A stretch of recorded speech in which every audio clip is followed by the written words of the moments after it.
Can't think of what his name is. Welcome to the Midday Show. I'm Jeff Everett. He is Mark Messina. We have a special guest on today, the current mayor of Williamsport and former graduate of Williamsport High School, Derek Slaughter, is going to join the show with us today. We're going to talk about his year in review, and we're also going to get down to kind of some basic questions you don't always get to ask the mayor, kind of why get into politics, how did it start, how do you feel after 2 years, just kind of all those basic questions that maybe a mayor doesn't always get to answer at a typical town hall meeting. Why didn't he name any of his kids sergeant? That's a great question. We've had some elected officials in the last couple of years that would have done that. I think Sergeant Slaughter across the country. I don't know how he missed on that one, but it was just right there for him. Anyway, before we get going with Derek Slaughter today, Mark, how are you feeling?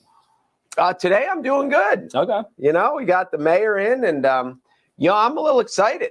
I'm jacked to talk. I'm ready to dive in like one of these political moderators. I'm asking the tough questions, starting with, why didn't you name any of your kids sergeant? I thought we were going to open up with the monkeys. It was the first question. Do we have a plan for the next? What happens when the monkeys get loose? If it happens in Williamsport, are we prepared? Do we have a protocol? Do we know what we're doing?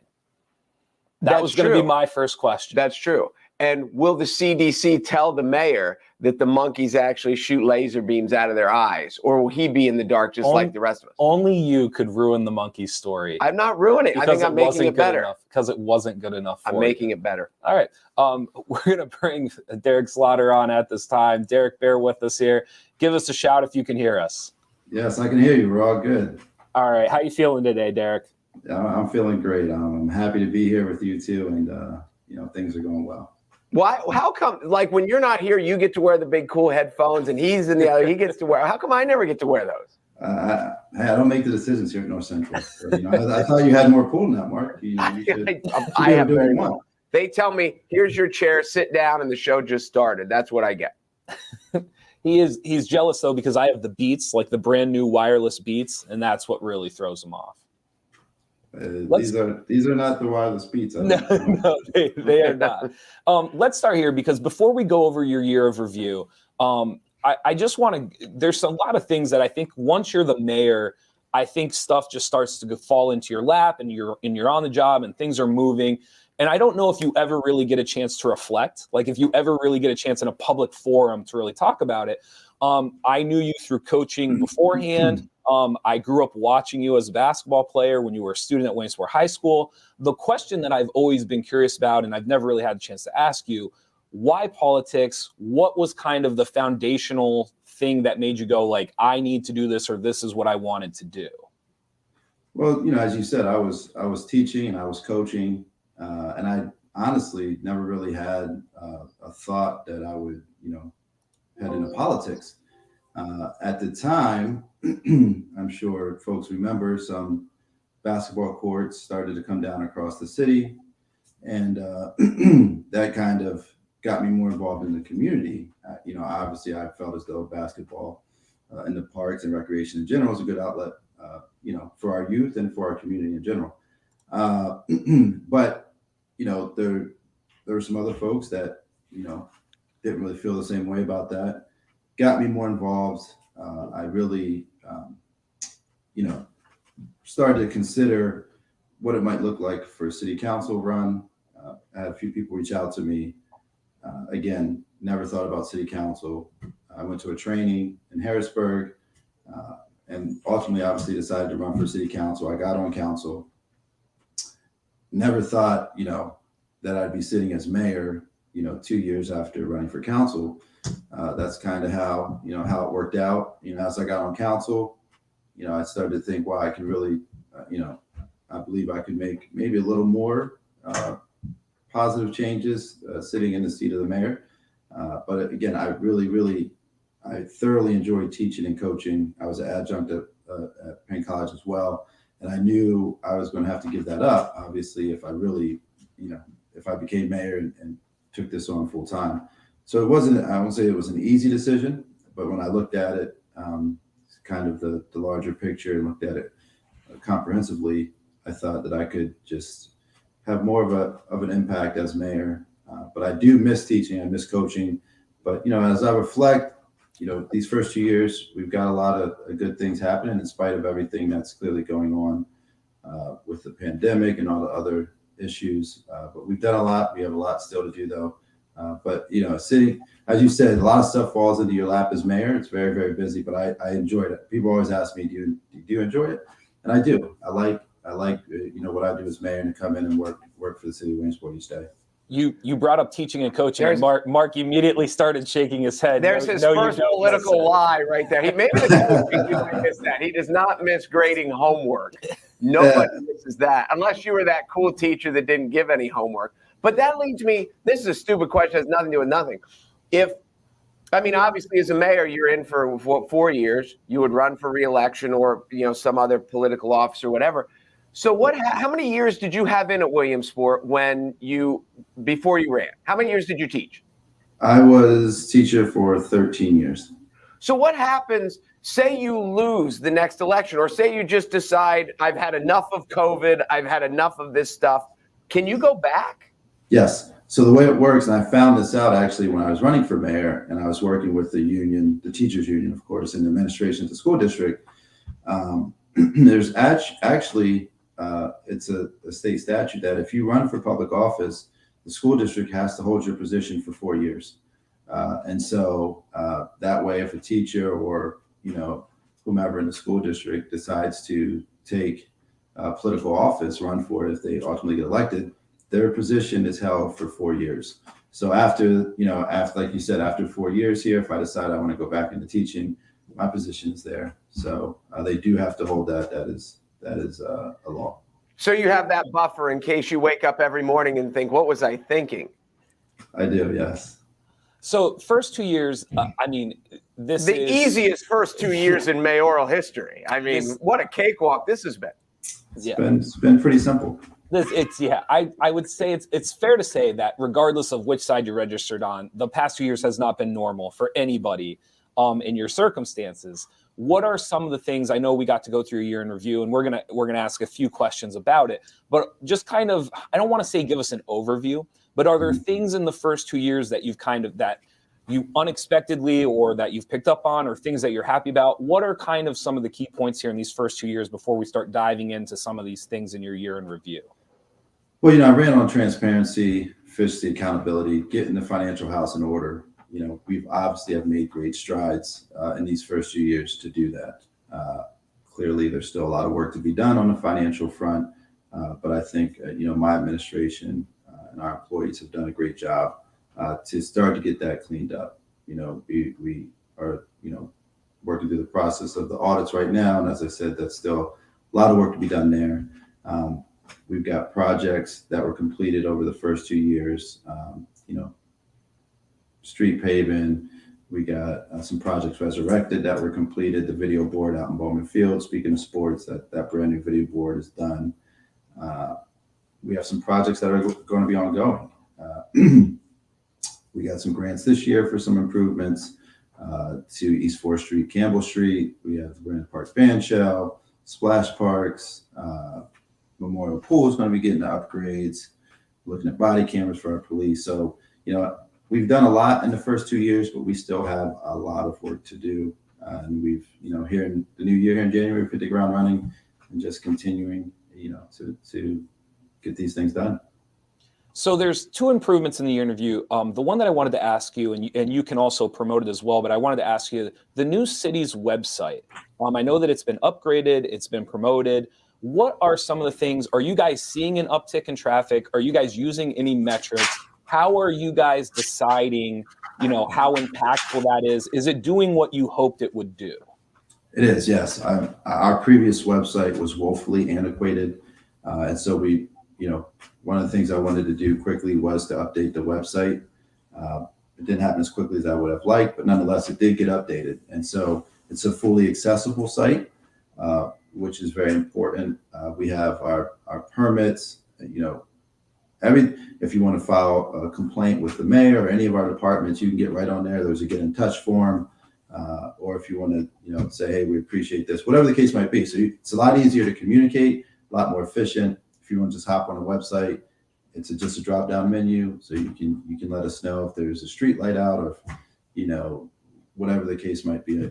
But yeah, so we are seeing uptick in traffic.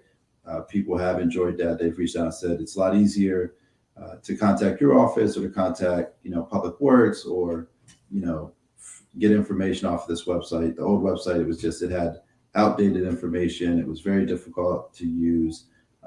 And so this one is much more user-friendly, fully accessible. The real test is it easy enough for Mark to use? That's the real test. I don't know if he's tried it or not, but hopefully, I'll give Mark the benefit of the doubt. Okay. Well, right now, when you said if I have a complaint, my immediate complaint was you got the good headset, but I realized that wasn't your decision. That was a decision here, so I have to send that through the right channels.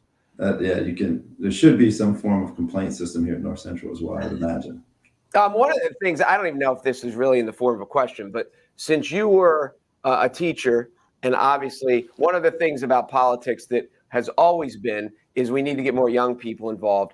And I think now the climate of America has kind of brought more young people, especially with social media. But, locally, since you were a teacher and so many of these kids that have come through Williamsport not only recognize you, but kind of know you from either the classroom or the court, have you seen in your couple years, have you kind of seen like these kids that, maybe 20, 21, 25 kids you had in the classroom that are responding and getting active in the local political scene? They are, and that looks, different, across the board. But some get work on campaigns, some are just simply registering to vote, and some just becoming more engaged in the process overall. So I've had, some former students or kids that I just didn't have in class, but I knew from the high school, from the school district, reach out to me and say, so what does city council mean? Or what does the mayor do? Or what, I see that there's judges on the ballot. What does that mean? Like, what's the difference in the various judges races? So, and like you said, with social media and all the various platforms on social media, and you see a lot of politicians actually starting to, become more active, whether it's TikTok, Instagram, Snapchat, Facebook, whatever the case might be, because that's obviously an easy way and a free way for politicians to get, whether it's news out or, current events, what's happening out to particularly, the younger people who primarily, have their cell phone in their hand and want to communicate that way, as opposed to, calling my office or calling, the city council office and say, hey, what's going on in the city? They want it, right away, instant access. And so that has been, with the use of social media, it's allowed, everyone to become more involved in the political process and just stay up to date with what's going on. And, if we can use that effectively, just to keep people updated, that's obviously a good thing. But yeah, I absolutely have seen, kids, students, and adults, all age ranges become much more involved, through this process. And clearly, like, the ones that I've coached and ones that I've had or known, it's a lot easier for me to reach out to them or them reach out to me. And since we already have a relationship, to say, hey, what's happening in Williamsport? What are you guys doing? I want to get more involved. I want to be on this committee, or I want to help out in the park. I want to do this, or whatever the case might be. Right. So it's been a good thing. It's been good to see. And I continue, you want young people to be more engaged. You want them to be involved. And that's historically has been difficult to get the younger folks engaged in the political process. But, it does appear to seem that that's happening. One of the other things going through your interview, a lot of improvements, either that you have started back up again or that you're looking to do, whether it's through the state or with grants. One of the words that I kept seeing, and I keep seeing this across the state as well, and Carrie does too, multimodel safety improvements. And I was just curious, can you explain to me what that is, and what, for like a city of Williamsport, what does that type of improvement, the money, the grant, what does that mean for a city like Williamsport? Yeah, so that's, we received a $906,000 approximately, that grant for improvements to Campbell Street, East 4th Street, safety improvements. So on the sidewalk, accessibility, making it, the multimodal, the easier, for folks to travel around the city, to put it just very broadly, to make those improvements, safety improvements, so that it's safer and it's easier, literally, for folks to get around, whether they're walking, on a bike, whatever their form of transportation. So we'll make those improvements. The grant we got was this year was for the Campbell Street and East 4th Street corridor, Campbell between 3rd and 4th, and then East 4th. So you'll start to see those improvements there, but that's a very broad overview. We're applying for other, and the short for that is MTF. So we're applying for some other grants, to continue to make these safety improvements around the city, sidewalks and things of that nature. But grants are always a good thing. We apply for them continually. So that's one area that we're fortunate. That's a significant grant. I mean, $900,000. We were very fortunate. I think we were talking about it in the office earlier today, and I think sometimes I think people get caught up in the difference between an aesthetic improvement versus an actual infrastructure that actually improves the flow or the day-to-day citizen in the city. And to me, this sounds like one of those things that it's not just for tourists, or it's not just it looks pretty for people coming into the city. It's something that will actually benefit the day-to-day citizen. Right. This is an infrastructure improvement, and of course, it will be aesthetic as well. It will look nicer after they're done. But and that is, when we talk about it, I was just speaking with the Water Authority folks. We do a water line improvement, or the Water Authority does a water line improvement. You don't necessarily see that because it's below ground, but that's critical infrastructure that needs updated, needs improved upon. But because it's below the ground, you don't really think about it until there's a sinkhole in front of your house. You say, well, why didn't you? People say, well, I want to see what you're doing. So, getting folks to understand that there's infrastructure projects that are very, very obviously critical to Williamsport and our surrounding communities, and the infrastructure. You can't overstate the importance of that and improving that. And just because you may not see it doesn't mean that it's people want to see what improvements you made. But that's those infrastructure projects, they're absolutely important. And it is we'll continue to work on those as well. But just because you want to make everything aesthetically, but some things are just below the ground that are critical to the day-to-day services that we provide that need upgraded as well. We're here with Derek Slaughter, Mayor of Williamsport, the city of Williamsport. So something I always wondered, so when you start, you're not totally green into politics because you've been on city council, but you're new to the job. So is there like can you talk to do you reach out to the mayor of Altoona or the mayor of Reading, or to get advice from people who've been through this before? And you're like, how did you do this? How do you work with council? Do you have a support system between yourselves? So we do, yes. So I'm part of a mayor's group. So we don't really have a name. It's an unofficial group. It's Mayor Scranton, Mayor Wilkes-Barre, Mayor Pittston, Mayor Hazelton. This sort of region right here. Mayor Kinney from Philadelphia joins us sometimes. But we have a group and we meet about every other month or so, and just talk about what's happening in each of our cities. How can we use our collective resources? Whether we're, trying to lobby in Harrisburg or DC on behalf of the region, that benefits all of our cities collectively, and just how we can learn from each other. And, sometimes it is a little bit of a mental health check-in. How's everybody doing? How you feeling? Because these last years have been hard on all of us, obviously. And so we have that. And in 2020, I was part of, it was called a Mayor's Innovation Project. And it's for brand new mayors across the country. So there was a group of us from all over the country during 2020, which ended up being very timely, where we met and went over, everything that was happening and ways in which they gave us resources and what other cities were doing and things that we could learn from each other and implement in our own city. So yeah, it's been great to have that sort of camaraderie and my colleagues from around not just the state but from around the country to lean on and bounce questions off of and say, hey, what do you got going on? Is there legislation you're introducing to council, or their policies, procedures, whatever the case might be? So it is, we do have a group. It's very good. And that, I always look forward to meeting with them and learning from them and ways in which I can bring back to Williamsport and keep our city moving forward. So two more questions about Williamsport since you brought it back up. And these aren't hot button, but there are certainly ones that we'd like to hear your answer on. The first Here one comes the controversy. Here it comes. Bring it. So the first one is City Hall. Most of us who keep up with the news, we know that City Hall has been cleared out.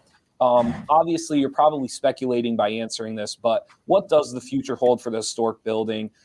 I know as of right now, correct me if I'm wrong, they're still making improvements to the building because technically they have to be made, or can you just kind of fill us in on that?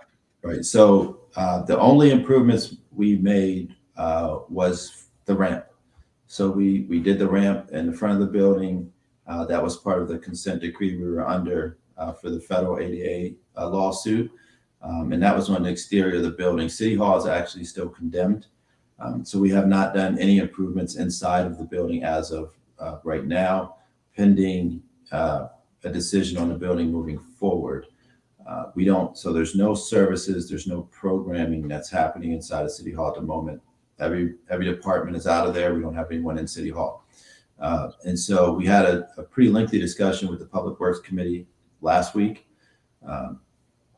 related to City Hall, and what the administration, what we're working on now is going to get a resolution around for City Council for their review, which will determine the future of City Hall. We're obviously looking at cost estimates. We're looking at all the financial numbers to get everything around for Council's review to say, hey, and it's difficult in a building that was built in 1893 to say, here's going to be the exact cost. It's going to be rough estimates. We'll try to get as close as we can, but one of the things we talked about last week during the meeting was once you start to make improvements and you start to, dig into the walls and et cetera, who knows what you're going to run into. And so there's some variables that are unknown at this point, but, we're going to get to them, to City Council, as much as we can, as much information, get the resolution to them for their review. And then, we need to decide here a path moving forward for City Hall, whether we want to stay or go. And then the last question, just kind of revolving around Williamsport, because then I want to open it up and have a little bit of fun with you. How do you see your relationship with the new City Council? I know there's new leadership now. Just kind of moving forward, I know that you said you were once a member of City Council. Do I have that correct? That's correct. How important is that relationship, and kind of how do you see that moving forward now? What we're hoping is past pandemic. Right. Yeah. Obviously the administration, the relationship between administration and City Council is important. We all have the same constituents. And so our goal for all of us is to make positive changes in Williamsport, do the best we can for the citizens and taxpayers. That's what we were elected to do. And that should be our goal day in and day out. That doesn't mean we're going to always agree on everything, and nor should we. But what it does mean is that we can have, discourse around various topics and rational discourse, and discuss what the items are on the council agenda, and ultimately vote on those agenda items, with the goal being to make the positive changes here. As you said, I came from City Council. There's still 3 folks on City Council that were there when I was there: Councilwoman Katz, Councilman Allison, and Councilwoman Mealy. So I have good relationships with them.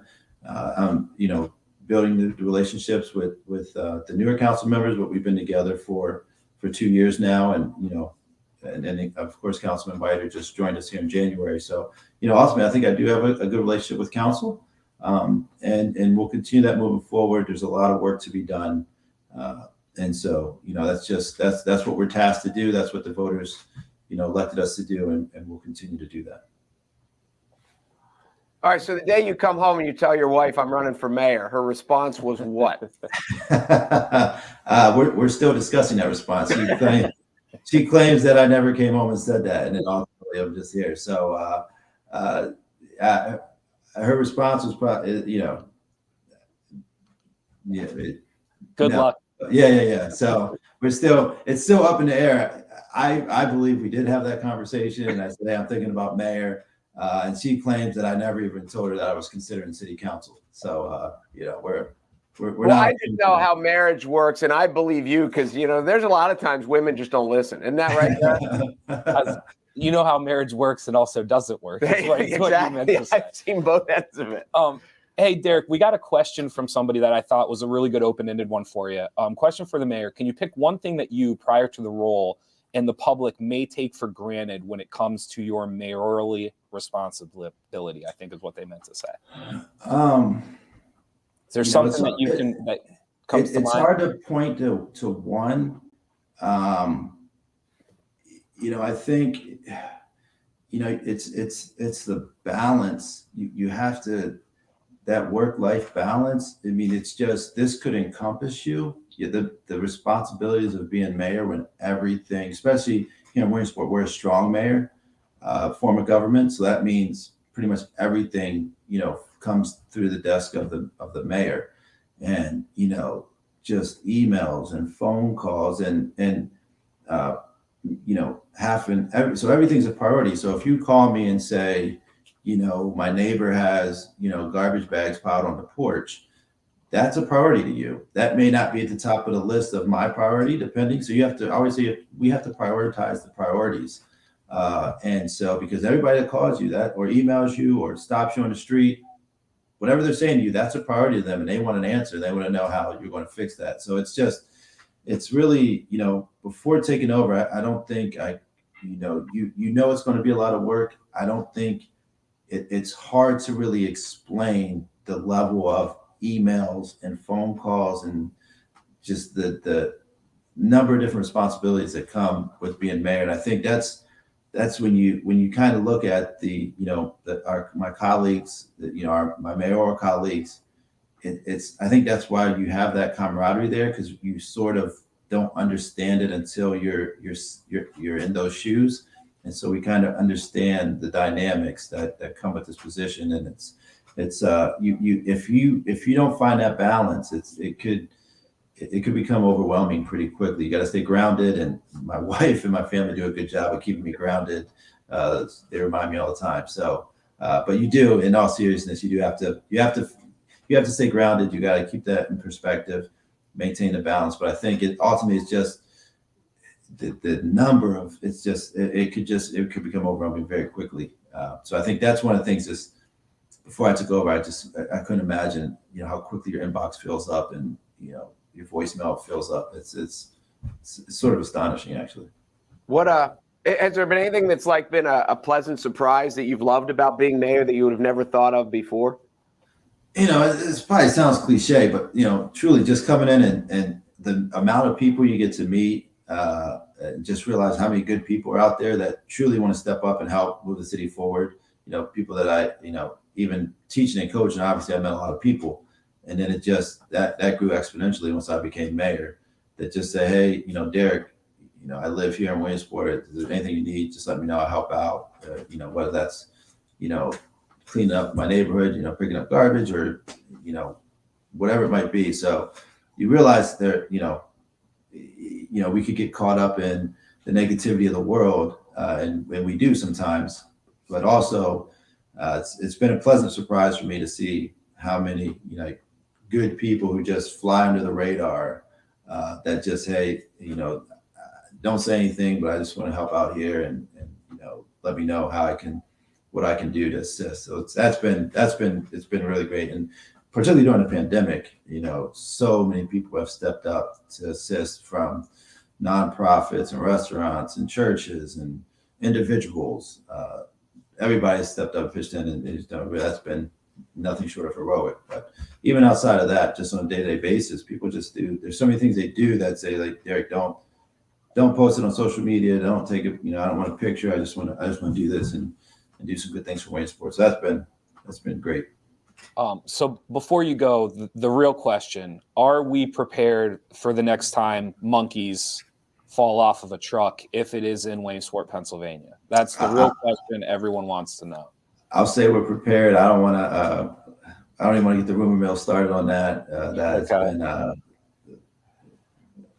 That's been interesting. I'll put it that way. But yes, we do have that's our next story.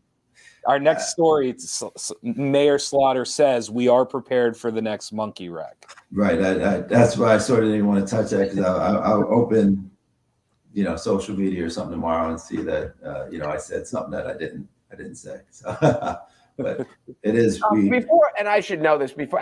What year did you graduate Williamsport? Were you 99? Yes. Okay. 99, yeah. So that makes you 30. You're not 40 yet, right? I'm 40 exactly. Yeah. Okay. So, you're in a unique situation because you're still a young politician by trade, but you're also an experienced educator. And obviously, in the role of as Williamsport mayor, you have a little influence on education and standards and stuff. But since you're going to be a guy who's seen both sides of it, a discussion that Jeff and I just had the other day, and a discussion that I had with another person in education out of this is, number one, kids are a lot smarter than we give them credit for. And number two, that the world, especially with technology, is changing so rapidly that the way we were taught when we were kids might not be the best way to teach now because the world is so different. Do you think anywhere in your political future that you want to tie in your educational experience and have an effect on, because we have to change and adapt the educational system as the world changes? Right. A lot of people have been taxed to the max, during the pandemic, and teachers are one of them, and students and families. And so, you think the healthcare workers, our farm workers, our teachers, public safety personnel, but you're right, education is changing. But I think one of the things we saw was during the pandemic, you still, the kids still needed that interaction with the teachers. I think in March of 2020, when everything on a dime went remote, I saw it with my own kids. They wanted that interaction in person with the teachers. And technology can fill the void, obviously, for some things, but it can't fill the void for everything. So I think, we need to continue to make sure we keep a pulse on how, as educators and politicians, whomever, we can maximize technology to use it as efficiently as possible. But we also need to keep the human factor in mind as well, because you just can't replace that human factor. And teachers are doing a phenomenal job. When they had to do part Zoom, part in person, and just everything was just so variable day to day. But yeah, I think education, like everything, it changes rapidly now with technology. And our teachers, our administration there is doing a great job. Here in the city, our technology is changing rapidly too. We're looking at financial software, we're looking at human resource software, GIS software. And so, we have to make sure we keep up with that rapidly changing environment as well with technology. It's so quick. I mean, things become obsolete so quickly nowadays that if you don't keep a pulse on it, you're going to be left behind. So, like, some teachers are doing a phenomenal job, but then other teachers, like, say, a Mumbauer, how would you describe the day? Inside jokes only work with 3 people on the air, but it was right. Mumbauer is great. I'll get the political answer to that. Mr. Mumbauer is fantastic. He's one of my really good friends, and he does a great job as principal up at the middle school. So as one of the principals, he's great. Yeah, whatever. My opinion. All right. Derek, just open up the floor to you if there was anything that you wanted to say, anything that you wanted to shout out here before we wrap up the show. I know we hit a couple of key points, but I wasn't sure if there was anything that you were hoping to say before you left today.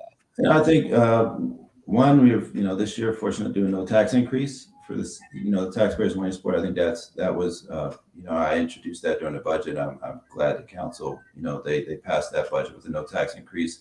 Memorial Pool, I thought you all, might say that was a big point of contention last year when I made the decision to keep that closed again so we could fix the leaks. That will be back open here in 2022. We fixed those leaks. City Council approved a new pool liner. And so that, that'll be open, for the spring, summer season this year. There's a lot, I'll say, Splash Park, we're looking at that for East End. We're the band shell, like I said, is going to come. We're looking at body cameras for our police department, the mental health and behavioral health critical intervention team. We're still working on planning that for the police department. And then just, our general day-to-day items that are just, whether it's codes, public works, police, fire, across the board. So you'll see the ultimate goal too, like I said earlier, we're working through the audits. Just as soon as we get those completed, we'll have new financial software. It's going to be on the new website. So you'll see in real time where we stand with our revenues and expenditures in each department on the city website. That's the goal, to become 100% transparent. So, you don't need to reach out to my office and say, what do the finances look like? You just get right online, and everything will be right there at your fingertips to see day in and day out how we're spending the money. The tax, because it's all tax dollars anyway, obviously. And so that's, again, a lot of stuff happening. We'll continue with our Park Avenue plan as well. We're trying to incentivize home purchases in the city. We have a program for that. We're upgrading and updating that program. So, and then we have our next rescue plan meeting with City Council January 31st, Monday, 7 o'clock, Trade and Transit 2, and that'll obviously be live stream on YouTube channel to continue the discussion of our rescue plan dollars and where we're going to put that levy. I should have brought that up too. Obviously, the levy is a huge project. I was down in Baltimore a few weeks ago meeting with the Colonel of the Army Corps of Engineers. We have a plan in place to get the levy recertified, staying at the top of the list for the Army Corps of Engineers as well. That's a huge infrastructure. Speaking of infrastructure, that recertification to save on flood insurance and all that. And our engineers started to work on a plan for a graphics run. So that's in the initial design phases to get that, finally, hopefully a mitigation plan that's going to alleviate the flooding due to graphics run. It's never any shortage of items here to work on. And so, but it's good. Like I said, I enjoy it. I like getting all this done. And, we have Little League Congress coming too on a little bit of a lighter note. Little League Congress is coming in June in Williamsport. That's exciting. We're going to have back-to-back, a lot of infusion of fun events between the Congress and then in August, obviously the series. So Little League Congress hasn't been held in Williamsport since I believe the 80s. Mark probably remembers. Jeff, you and I wouldn't. We're not. No. Yeah. There it is. That's cool. That's real cool. For those who don't know, is that essentially almost like a State of the Union style thing? How does? So Little League Congress meets every 4 years, and basically they just all the representatives from all over the world in Little Leagues, they meet, at different locations. They move it around, and talking to Steve Keener and the folks at Little League, they really felt it was important that we have it here in Williamsport this year, since it's been so long, and given that obviously the series is here. So they're bringing it to Williamsport this year in June. We're very excited to host, just people from all over the world for, I think it's the June 10th through the 13th, and then to turn right back around in August and then have the series come. So it's sort of like their State of the Union, just to go over everything that's happening across the world related to Little League baseball, and just they have breakout sessions and all of that. And so every 4 years, and we're thrilled that it's here in Williamsport. A lot of good events taking place. And, I'm looking forward to the spring and summer. That's, awesome. It's coming Now up. I know you're going to go back to the office, kick your feet up, and, just surf the internet the rest of the afternoon. But we appreciate you taking some time out. I appreciate that. I don't work at North Central, though, Mark. I actually work at the city. Wait, listen, you hang in there, and maybe we'll look at your resume one of these days. Yeah, I appreciate that. Yeah, hey, it's hard to do a year in review, let alone in 40 minutes. So we appreciate you coming on and touching base on all of those things. Sure, absolutely. I thought Mark might ask me for some coaching tips, but maybe next time I come on the show, we can do that. Jeff, there are times that Jeff just totally shuts down, and I'm just like asking him things, and he's just scrolling through his phone. I'm like, he's not even listening to me anymore. I thought for sure you guys would say something about the Lancers or the Warriors to me. I've worn out several friendships already on coaching questions. No, let's end with this. I'm sure you've gotten to see the Millionaires this year. I don't want to call it a bounce back season. I don't mean it to come off that way, but it's been a great year for them. Have you had a chance to see them play? I've seen a few games. I haven't seen too many. I think I've seen 3 or 4 games this year, but I've been very impressed with them. Keenan Brown at the point, I think he's doing a good job, kind of controlling the offense, staying very level-headed, and not letting the game, get too fast for him or get too big for him. JJ down low is doing a great job. I think they have the pieces around if they can continue to improve as they head into the playoffs here. I think they can win districts and make it, even a couple games in the States if they continue to mature and grow. But yeah, I've been very impressed with watching them this year. I think it is sort of a bounce back year for them, and they're kind of lanky and long and quick. They can heat you up, in the full court, put some pressure on you, turn you over, and then get up and down the floor. So I really have enjoyed. That's how I like to play, and I think that's how we play, getting up and down the floor, getting after it on defense, and then leads to turnovers and fast breaks and dunks and all of that. So I think Coach Taylor and the Millionaires have a shot to make a decent run into the state tournament. But they got to keep their heads together. Don't let it get too big for you, and focus one game at a time. So if they do that, I think they have a shot to districts. And the good news is I think that's one of their strengths. When you look at what they've been able to do down the stretch in some of these games and how they've been able to close out close games and come up big in clutch moments, I think what you're describing actually could be a strength for them. Right. They're learning how to win. Like you said, the last couple of years, you had a 4-point, 5-point game. The last couple of minutes, they would lose that. Now, the game's coming down the stretch. They're learning how to win and close out the games and come out with the W. So again, I agree. If they can keep doing that, I think they'll see some success. I hope so. Obviously, I bleed the cherry and white. I root for our local teams, but obviously it's cherry and white for me, number one. But I wish you all both success as well. I want to see the Lancers win, unless you're playing the Millionaires. I see the Lancers win. I see the Warriors win. As hard as that is for me to say sometimes. I know. I don't even think you could say it straight. I just heard long and quick, and that's kind of a combination that any coach would go for right there. If you got length and you got quickness, you can cause a lot of problems. Yeah, and they haven't had, the last few years, they have not had size a whole lot, and they, just haven't been able to put it all together. It seems like this year they're finally figuring out and learning how to put that all together. You can't coach height, you can't coach quickness and length and all of that. So I'm excited. We'll see. They got some depth on the bench too. So, the ones off the bench can come in and keep giving them solid minutes. It's, I think they'll have a shot. All right. It sounds like you're going to come back on with us a month or so from now when we get into playoff time is what it sounds like.